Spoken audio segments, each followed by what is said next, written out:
Sara, amazing. Excellent. Excellent, excellent, excellent. Third class, and you are really flying. Okay, let's jump in. Really exciting. Okay, a thousandth of a second, a 60th of a second, and a 15th of a second. So you have demonstrated beautifully. Again, like I always give you big kudos for using very basic equipment. You have demonstrated you've demonstrated this beautifully. The stats are actually really perfect. You are on shutter priority. This is great. You will learn, if you want to refer back to this class when you complete the 7th class, make a note maybe if you can to look at this picture, and you'll be able to answer why it is that she is overexposed in this picture. Okay, refer when you've listened to the 7th class, go back and look at this picture, and you go, that was the mistake my camera made. Okay, it's a little bit above the scope of where we're holding right now. A thousandth of a second, she is pin sharp. You obviously focused somewhere beforehand. Close, there's a couple of ways. Really the only way of doing this picture properly without panning would be to focus first on the grass and then get her running past. Here you missed the focus. You see that you're actually focused on the background here just slightly. At a 60th of a second, we can see that we cannot freeze somebody running. Just remember from this, a thousandth of a second, rule of thumb, is the first. We don't want to go slower than that when we're trying to freeze somebody running. For a thousandth of a second, it should be fine. I try and sometimes go a little bit quicker, but a thousandth of a second should be fine. A 60th of a second, on the other hand, is not fine. It's for sure not fine. You cannot shoot people running at a 60th of a second. If you haven't even been able to hold the camera steady at 60th of a second, it's difficult. Even people, I've had photographers working for me who they would never shoot at like lower than a 200th of a second because they just can't keep the camera steady. It's like a physiological thing. It depends on people's bodies and, if you've eaten that day or if you're cold or warm, whatever it is, lots of different factors. But the rule is that we shouldn't shoot, definitely not slower than a 60th of a second.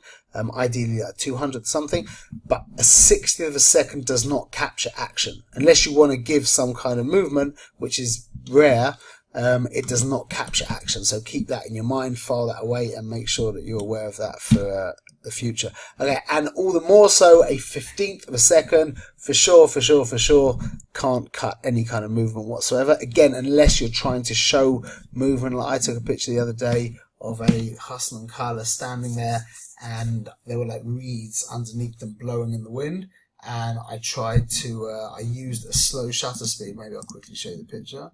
1 second. 1 minute. Here are these pictures. So I was using a slow shutter speed. Let me show you. I was using a slow shutter speed to get the movement. Let me just try and find out. I changed to slow shutter speed to try and get the movement of these. They were blowing in the wind, so that I was probably shooting at 15th of a second there. That is a case when you would be using a 15th of a second, but you would want your subject to be still. It's very, very rare that we take a picture of our subject looking like this. It, like, basically never happens. Okay, but excellent, perfectly demonstrated. Really, big kudos to you. Well demonstrated. Okay, this is an excellent picture. Excellent. You have held the camera dead steady, and you nailed this. This is absolutely excellent. I bet you're really proud of this. You should be. Very, very good.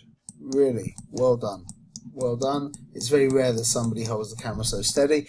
But on top of that, even more, more especially, is that we have a really nice composition. It's a really complicated composition when we think about it. I mean, it's simple, but I'll show you 1 second. It's a freehand. So we have this line come along here like this, and this line like this. So you've really kind of got like an intersection like this, and this line here. That is a very dynamic shape. And what's also nice is that because there's this black all around here, it stops. Our eye is basically kept in.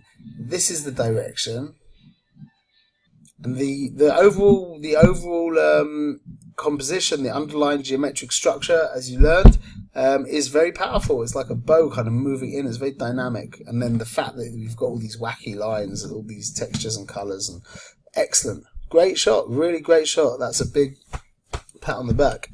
Okay. You missed the focus. It would have been great, but you missed the focus.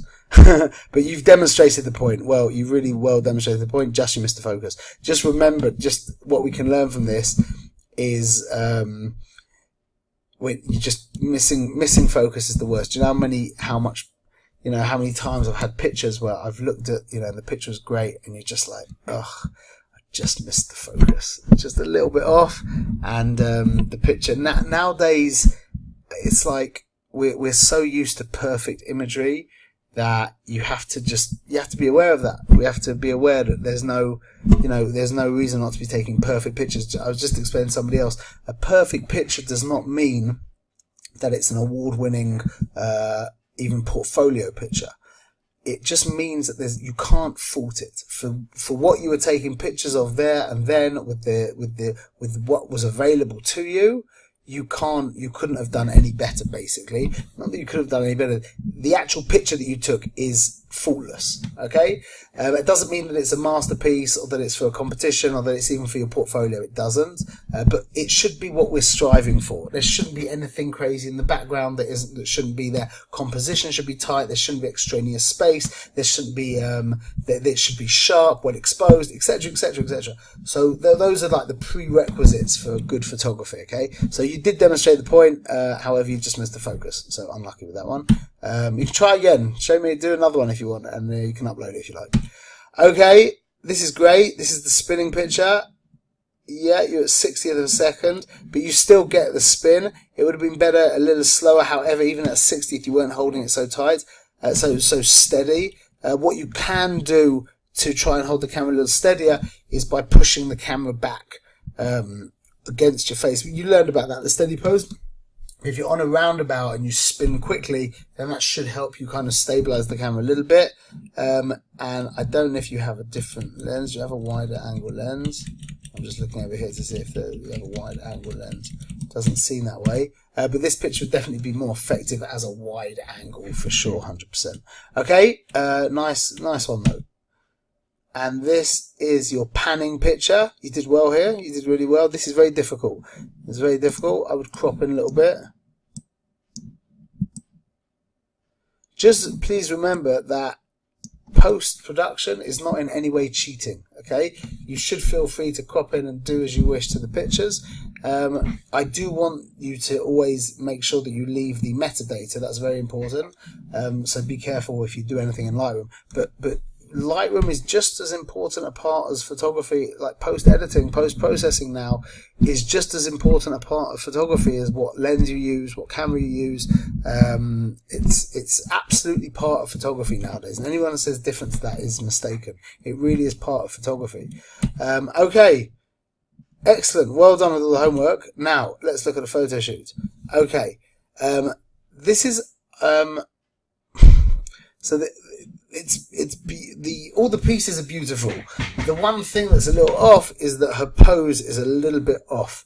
She's leaning a little bit. You see her shoulders coming a little bit too forward.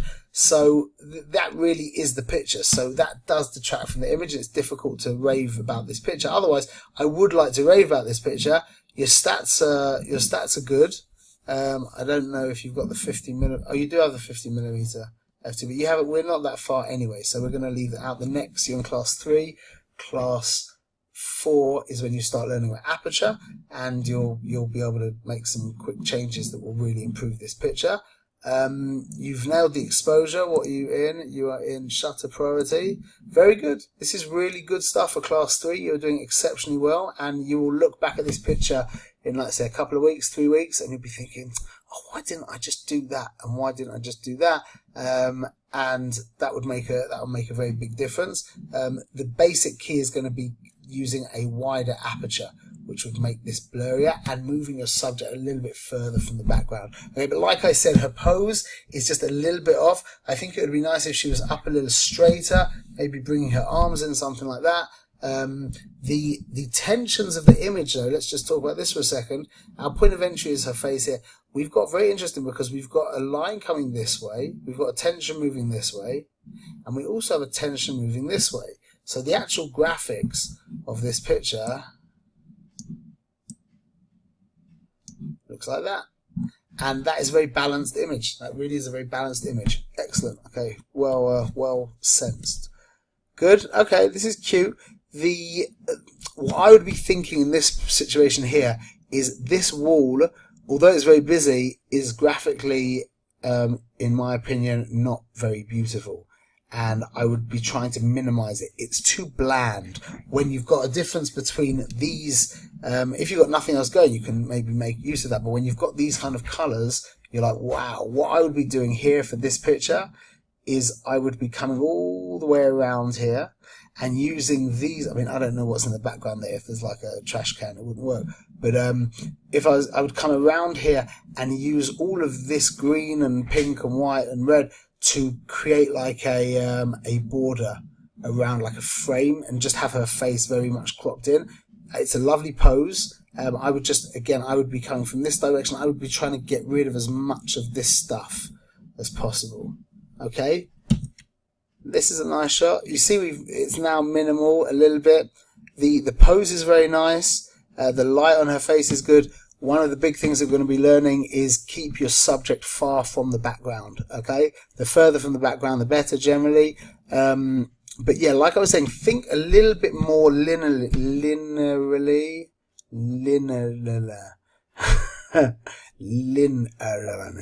Posada. Just try and think a little bit more out the box. There you go. In regards to the backgrounds, think perspective of backgrounds. Think if something's popping out, like the plants are popping out, go around and don't use it just as a background. Use it as a whole frame and side ground, so to speak. You know, and start thinking in those terms. Okay, and then you'll see the whole world. Like you can use all kinds of different things. When you start getting out a little bit more, trying to get the angles around backwards, upside down, but using the backgrounds to become more than just a background. Okay, not to say that you can't use them as a background, but just in this situation, especially with this picture, I would really be thinking about like kind of nozzling my camera into this area and just covering over. Excellent. Just something like that, but also getting a picture of her face looking in. That's a great shot. If she was looking, this is exactly what I was talking about. Exactly what I was talking about. Having her looking into the camera and smushing in and using these, like getting really into these plants with your camera and just having them become like a kind of pastel, you know, blur in front, just adding some texture and color to the image. Okay, this is a cute shot. I like that. It's nicely set up. Okay, we can definitely, if when we look here, we look at the graphical content of this area and we're like, oi. But look at this, it's fantastic. So this is just very, very simple. It's just crop in.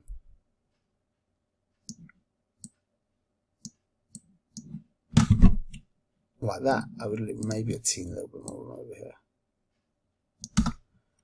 That's a great shot. That really is a great shot. I love that. What should we take into Lightroom? Let's take this into Lightroom. Excellent. This is great. 1 second. Open with Lightroom.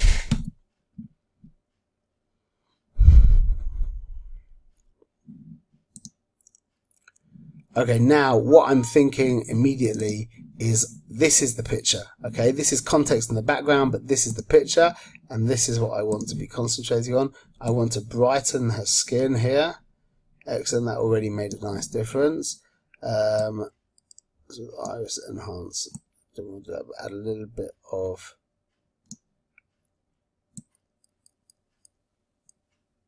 what do I want to add? A little bit of maybe a little more contrast.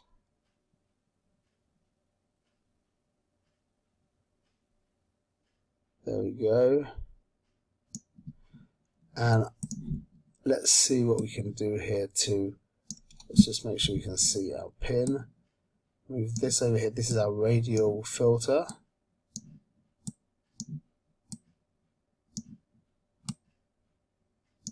And let's drop the exposure a little bit. Let's see what we're going to do here. We definitely want to warm it up, in my opinion. Sorry, soften it to drop the clarity down. I don't think we need to put the exposure so much down, but maybe the contrast up a little bit. And then what I do want to do is create a vignette. Just to darken the edges just a teeny little bit. Just a teeny little bit. Let's have a look what we went from to. Could be that I would actually cut out their faces. Let's see. If we go to a radial tool and then I choose the brush of the radial tool. This gets a little bit complicated. I'm now going to just erase. If you look here, the radial tool is what's the red part of the image. Okay, that's where the effect is. Now I can just cut away a little bit there. So I just actually erased from that part of the image, you see. Okay. Could be to keep your eyes a little bit over there as well. And maybe even to add a new brush and maybe make this a little bit clearer. Let's see, maybe I'm not sure if this will work, but let's see.